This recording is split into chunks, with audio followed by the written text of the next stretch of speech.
Hi there, I'm James Anderson, founder of the Succeeding with Habits of Mind website, author, consultant and affiliate director of Art Costa and Benna Kalix Institute for Habits of Mind. My own work with Habits of Mind began in my classroom more than 15 years ago. In the beginning I was more or less going it alone in my own classroom, experimenting, making lots of mistakes and learning along the way. In my very first year I actually thought if I did 8 Habits of Mind in the first week of term and 8 in the second week, the kids would be good to go for the rest of the year. Turns out it doesn't work like that.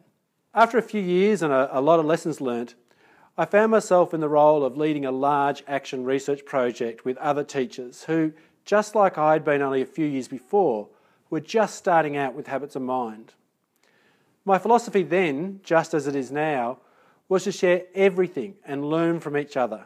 I'd share what I'd learned in my classroom, they'd share what they were learning, and I'd share that back through the larger network of schools.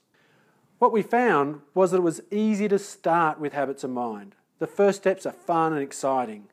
Even the very young students were adopting the language surprisingly quickly, and it feels like you make a real difference.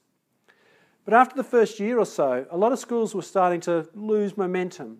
Teachers weren't sure what to do after what I've come to call the flag waving, all the posters, the language, the fun activities.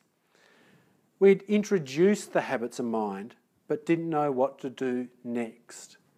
Students were starting to say things like, "We did Habits of Mind last year." Pretty soon in many of these schools, the Habits of Mind got relegated to that file that all schools have that contains last year's initiatives. But that wasn't always the case.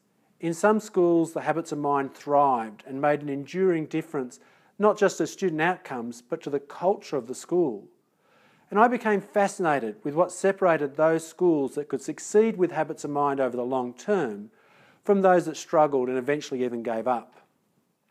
And that's what's inspired me to seek out the secrets that make Habits of Mind really stick. So after 15 years of trying to work that out, I've distilled them down just to a few key ideas.